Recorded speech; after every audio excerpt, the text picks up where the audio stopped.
Because when I hear these comments in this chamber that you are misleading the Australian people, I will not have it. If blame stands at your feet, then take the blame at your feet and stop backing away from it and try and mislead the Australian people. NZYQ ended up in this country because of the poor laws that you had. Pauline Hanson has just dropped the most bitter truth anyone could ever tell Labour. Truth that sounds really brutal, that could put Anthony Albanese on his edge. Oh, mate, you can imagine. Right, picture this. The Senate chamber is buzzing, cameras rolling, the air thick with tension and political theatre. The usual faces are there, papers rustling, microphones flashing red, and then suddenly the doors swing open and in strides Pauline Hanson, like she's walking into an Aussie pub argument that's gone on too long. You can almost hear the soundtrack kick in. She adjusts the mic, clears her throat, and bang, it's on. Because tonight, ladies and gentlemen, she's not here for niceties. She's here to roast the Labour Party's handling of Australia like a kangaroo on a spit. And the best part? It's all happening live in front of Penny Wong, who's doing her best impression of calm under pressure while silently wishing the clock would tick faster. Real quick before we roll the footage. If you're enjoying this content, do me a huge favour. Hit that like button and smash subscribe.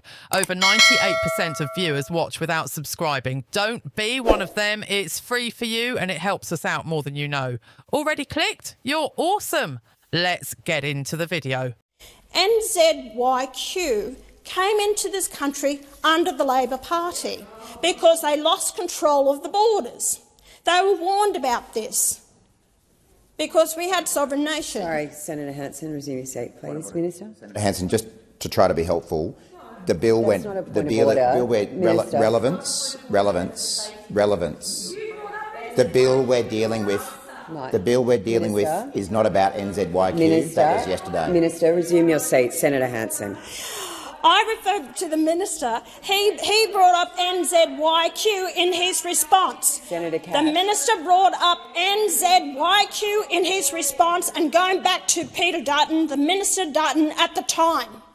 Now, before anyone gets their political knickers in a twist, let's be clear. This is parody. No hate, no venom, just good old Aussie satire with a touch of theatre, because when it comes to politics down under, let's face it, you've got to laugh or you'll cry. So there's Senator Hanson looking straight across the chamber like a teacher who's caught the class clown lying about doing his homework again. Minister, she fires off. Don't tell me it's not relevant. You brought it up first. The room shifts, papers freeze mid-rustle. You can almost see the ghost of Peter Dutton giving a thumbs up somewhere in the background. She's on fire and no one's game enough to grab the extinguisher. She's talking about borders, boats, and the chaos that comes when a government loses the reins. You know, the stuff that makes headlines faster than a seagull spotting a hot chip. We had over 800 boats come to our shores, she thunders, her voice bouncing off the marble walls like a storm in a tin shed. 800! And you can tell she's not just throwing numbers around for show. She's painting a picture, the kind that has Penny Wong squirming in her chair and checking her notes like they might suddenly offer a trapdoor escape. But here's the thing about Pauline. She's got that unfiltered Aussie bluntness that's half frustrating, half hilarious. She's not reading from a teleprompter. She's speaking from pure conviction, the kind that sounds like someone who's just had enough of bureaucratic waffle and political blame games. Stop backing away from it, she snaps, pointing a finger sharp enough to cut paper. Stop misleading the Australian people. The chamber goes still. You can feel that tiny ripple of awkward energy, the kind you get when your mate starts calling someone out in public and everyone's just pretending to sip their drink. And in the corner, the Greens are sitting there looking like they've just been told they're about to star in a sequel of Boat Wars, The Senate Awakens. Pauline turns her attention to them with that half smirk, half scorch expression. Oh, and the Greens. Don't even get me started, she says. You'd open the floodgates to 50,000 refugees if you could. 50,000! Where are they going to live? Who's feeding them? Are they going to work? Are they even compatible with our culture? Now again, parody mode on. This isn't about attacking anyone personally. It's about the theatre of politics. And boy, is this theatre. You can practically hear the collective sigh of the public watching from their couches, muttering, "Here we go again." Pauline's rhetorical questions fly like boomerangs. They might not all hit the target, but they make a loud enough whoosh to get everyone ducking. She throws her hands up. "We can't even look after our own people properly," she says. "We've got Aussies who can't afford housing, can't get food on the table, but sure, let's open up the floodgates anyway." Why not? Her tone is dripping with sarcasm, so thick you could bottle it and sell it as a condiment. Penny Wong, ever the calm operator, tries to interject with a measured relevance, Senator, but Pauline's already charging ahead like a freight train made of frustration and microphone feedback, and there's this beautiful, chaotic moment where the chamber feels less like a Senate debate and more like a live comedy roast. Pauline's doing her thing, mock outrage, pointed exaggerations, the kind of delivery that makes half the viewers cheer and the other half hide behind their popcorn. The minister tries to steer the conversation back to the actual bill. Remember the bill? Yeah, neither does anyone else at this point, but Pauline's not having it. The bill? Oh, I'm talking about the mess you created that led to this bill. Then she brings up NZYQ, the mysterious shorthand that's now echoing through the chamber like a code name from an espionage movie. NZYQ came into this country under Labour, she says, because you lost control of the borders.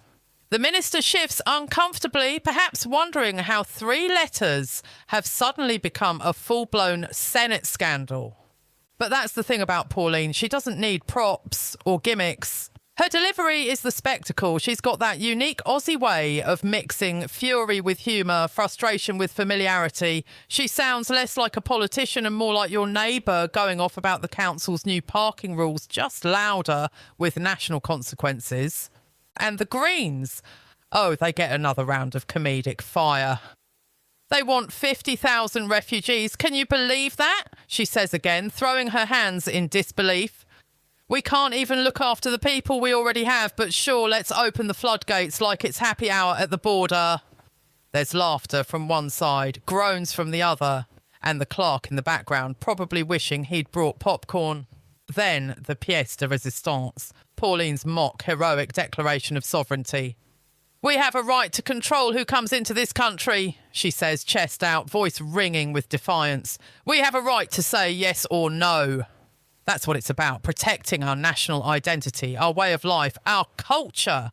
And for a brief second, it sounds less like a Senate debate and more like the closing monologue of an action movie where the hero stands silhouetted against the flag. Cue the imaginary applause, but here's where it turns almost poetic.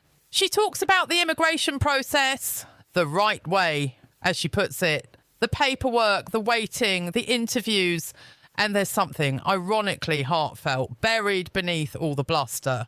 You can tell she's genuinely protective of the idea of Australia, of fairness, of order, of doing things by the book. Even if her delivery feels like a political boxing match, the sentiment behind it rings with a certain sincerity that resonates with people who feel unheard. Still, the parody energy stays strong. And don't think I haven't noticed the Greens, she continues, almost like she's narrating a soap opera recap. Every time they stand up in this chamber, they're not fighting for Australians, not once. It's always about someone else, other countries, other causes. What about our own people?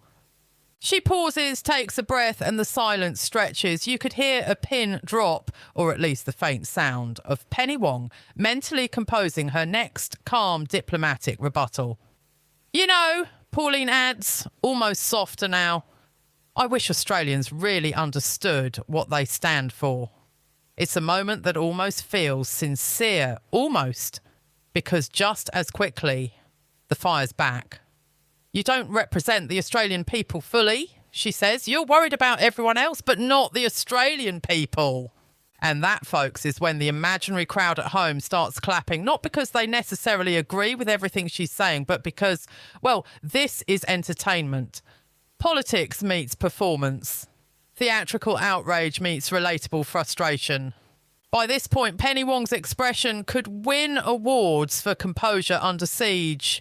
The minister's politely repeating relevance, Senator, like it's a broken record, and the President of the Senate is probably wondering if there's a fast-forward button somewhere under the desk. But Pauline's having too much fun to stop. She's not just making a point, she's performing one. Every phrase lands like a punchline. Every rhetorical question doubles as a headline. You can almost imagine the YouTube comments lighting up already. Pauline just said what everyone's thinking, one says. Someone give Penny a medal for patience, says another.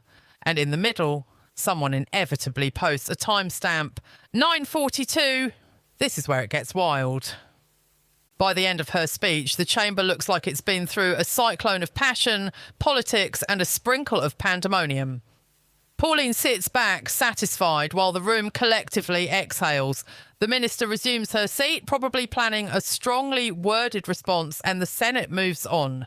Sort of, because the echoes of that speech, the intensity, the parody-worthy fire, the sheer theatrical energy linger long after the microphones switch off. And that, right there, is what makes Australian politics such a spectacle. You've got characters, catchphrases, clashes, and enough drama to fill a week's worth of news cycles.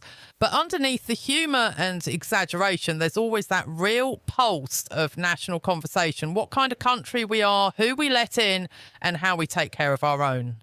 Pauline Hanson's Senate moments aren't just debates. They're political performance art complete with passion, frustration, and the occasional eye roll from Penny Wong. So whether you love it, hate it, or can't look away, one thing's for sure. When Pauline Hanson takes the mic, Australia tunes in.